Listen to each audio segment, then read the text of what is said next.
Chapter 10. Awakening Emotions. Aftermath of the battle on Zarnox left Rook, Nakia, and Stacy, along with the remaining conscripts, in a state of weariness mixed with a sense of relief. They had survived the harrowing conflict in the Bolox system, but at a high cost. Half of their comrades had fallen, and the scars of the battle were not just physical, but deeply emotional as well. Returning to their ship was with a sense of somber reflection hung over them. The discovery that their implants had more capabilities than they had been told, particularly the recently deactivated healing feature, was a source of anger and frustration. This revelation had come too late for many of their fellow soldiers, and it was a bitter pill to swallow. As the conscripts gathered in the common area of the ship, heading towards the Krynnis Cluster, the losses they had suffered in the Bolox system weighed heavily on them, and the recent revelation about the healing capabilities of their implants added a layer of bitterness to their discussions. Rook leaned against the wall, his gaze fixed on the space outside the viewport. I can't believe they kept the healing tech from us all this time. How many did we lose who could have been saved? Nakia, sitting at a nearby table, replied softly, "Too many, Rook. It's like we're just tools to them, expendable." Stacy joined in, her voice tinged with anger. "And now they've deactivated it again. Just like that. As if our lives mean nothing." The conversation was interrupted by a new conscript, a young man named Jonas, who approached hesitantly. "Do you think it'll be the same in the Krynnis Cluster? More battles, more deaths?" Rook looked at Jonas, seeing in him the uncertainty and fear they all felt when they first became conscripts. "It's likely, but we've survived this far. We'll keep surviving." Nakia added, trying to offer some comfort. "We look out for each other. That's how we get through this."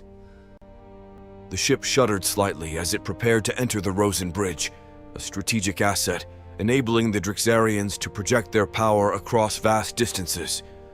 However, this method of travel had its limitations.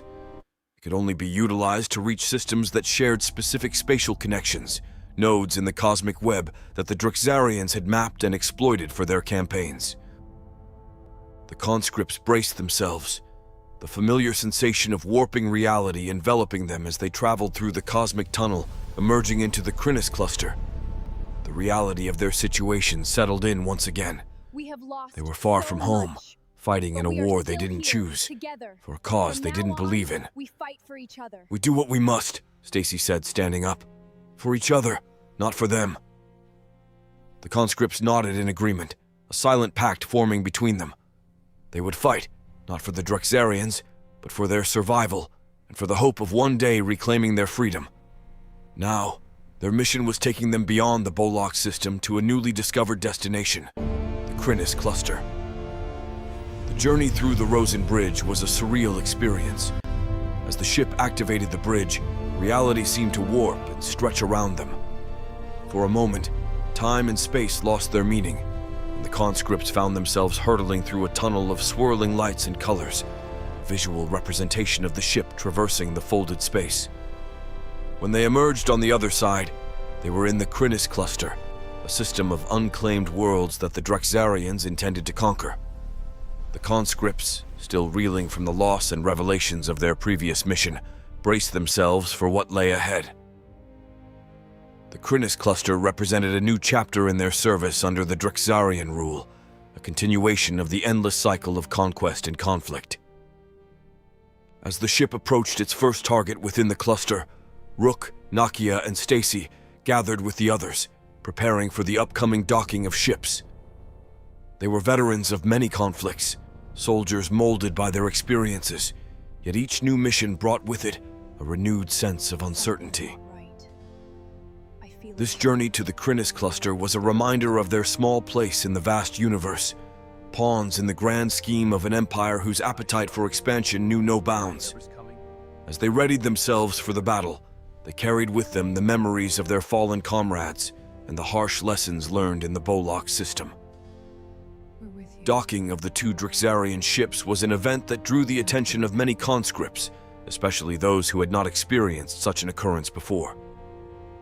The conscripts gathered to watch as the massive structures aligned and connected, seamlessly forming one colossal ship.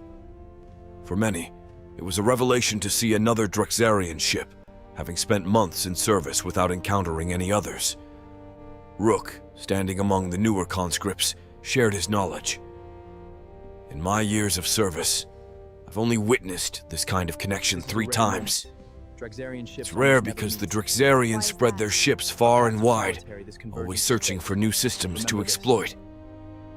A young conscript, awed by the sight, asked, "Have you met conscripts from other ships?" Rook nodded.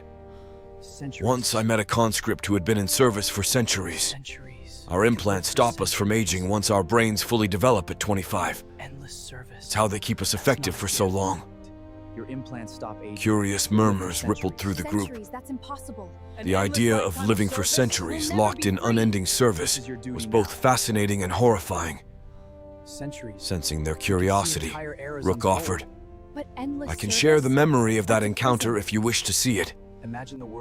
Several conscripts nodded eagerly, and Rook established a mental link with them. Using the communication capabilities of their implants, he broadcasted the memory. The conscripts who accepted the link experienced Rook's memory vividly, as if they were living it themselves. This sharing of memories was another facet of their implants, one that allowed for silent communication and the transfer of experiences. As the memory ended, Nakia turned to Rook, her eyes wide with newfound understanding.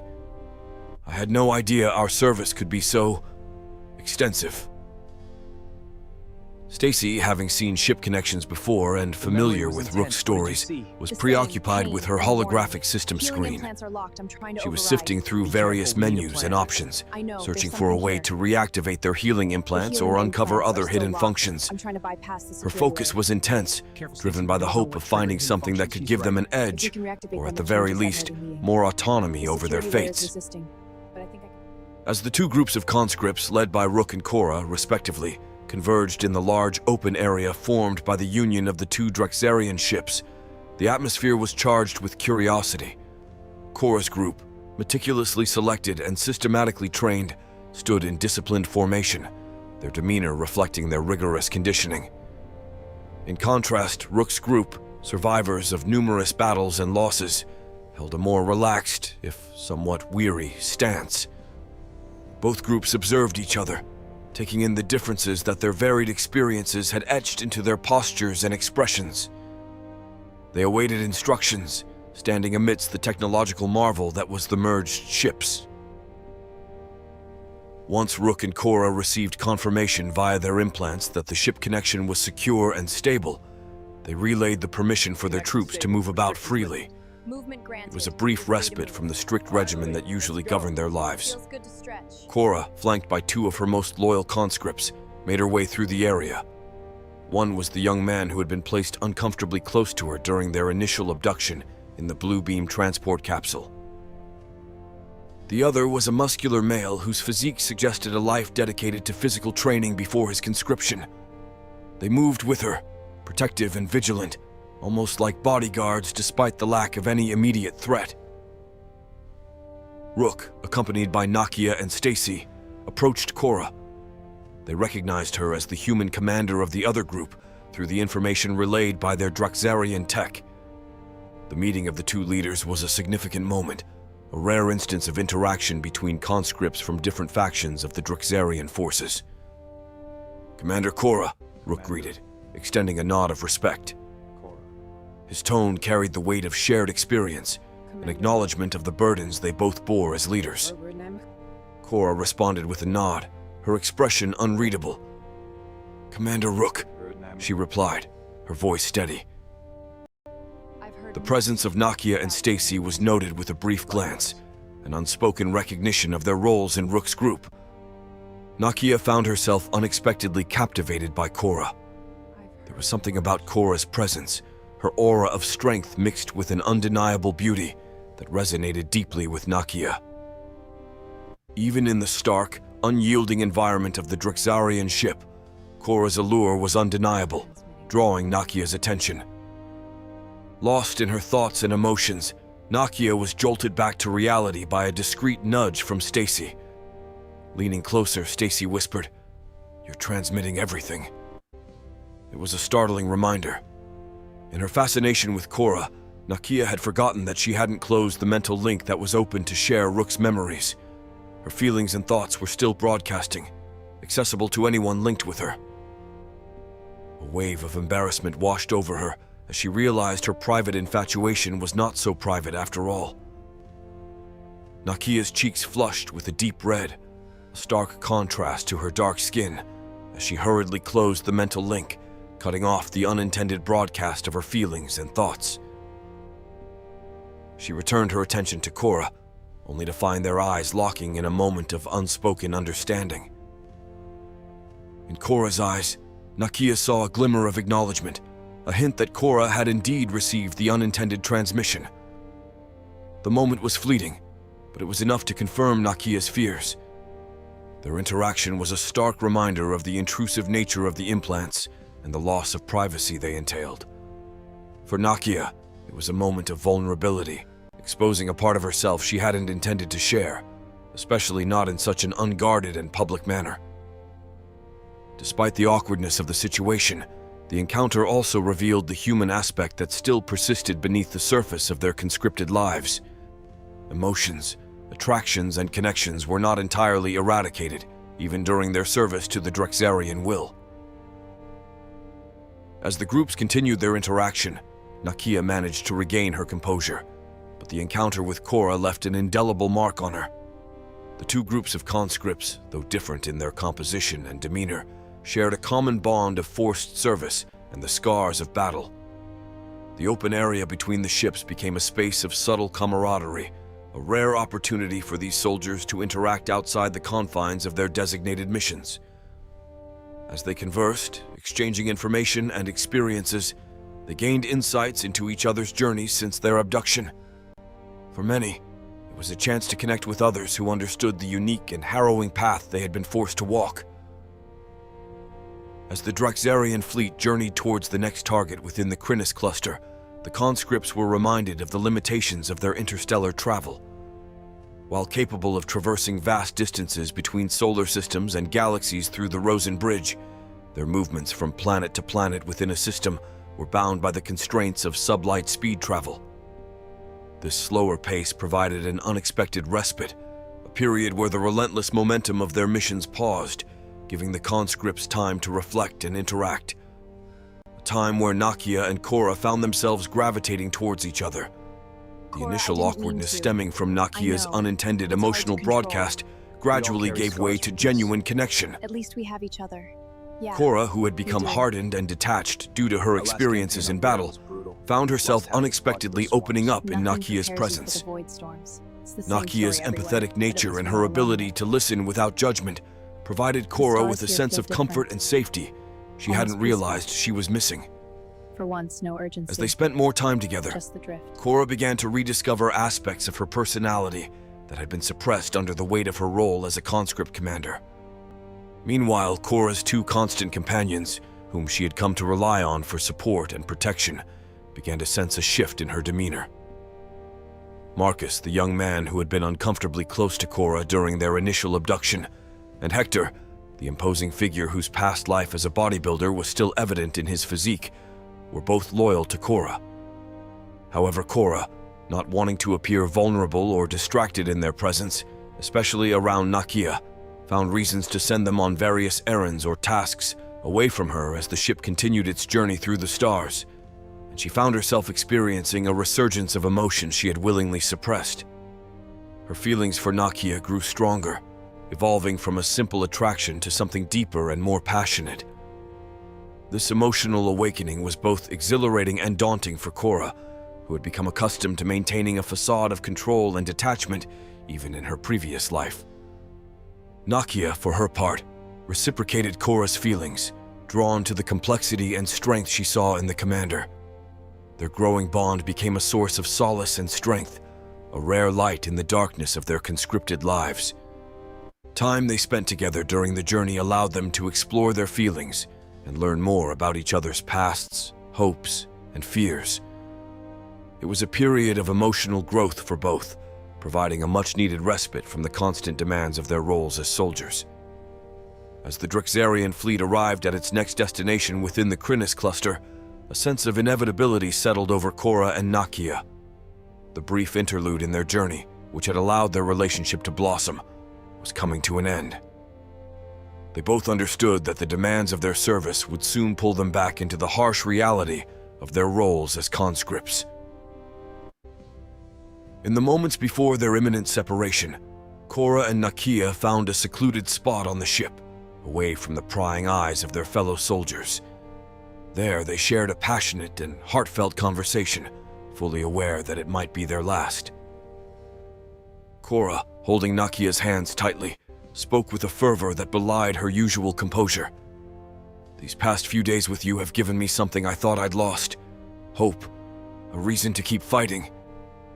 Nakia, her eyes reflecting the depth of her emotions, replied, "I never expected to find someone like you in all this chaos. You've shown me that there's still beauty and love in this universe, no matter how dark it gets." They spoke of their dreams, their fears, and the uncertain future that lay ahead. Each word was imbued with the intensity of their feelings, a testament to the bond they had formed. As Rook's group was replenished with conscripts from Cora's unit, the time for parting drew near. Cora and Nakia stole away for a few precious moments alone, cherishing the fleeting connection they shared. "I don't know if we'll ever see each other again," Cora whispered, her voice tinged with sadness. Nakia, her heart heavy, responded, "Let's promise to survive, to find each other again, no matter what." They embraced, holding on to each other as if trying to memorize the feel of their presence. It was a moment of profound connection, a promise made without words. Reluctantly, Cora returned to her group and ship. The two massive vessels began to disengage, the passage between them slowly closing. Cora and Nakia stood at the threshold, their eyes locked until the very last moment, each silently conveying a multitude of unspoken promises. As the ship separated, their mental communication link was severed, cutting off their direct connection. Yet, the bond they had formed remained unbroken, a source of strength and resilience in the trials to come. Rook, addressing his group, informed them of their next mission in another system, since this one had thus far to provide little resistance, a stark contrast to the battles they had previously faced. As the ships moved apart, charting their courses through the vastness of space, Cora and Nakia carried with them the memory of their time together. Their farewell was not an end, but a promise of hope in a future where they might one day be reunited. You've seen what happens out there. Entire worlds broken, reshaped, brought under control. If this chapter held your attention, then you're going to enjoy what comes next. Like it, subscribe, share it. Stay tuned. The next chapters only get better.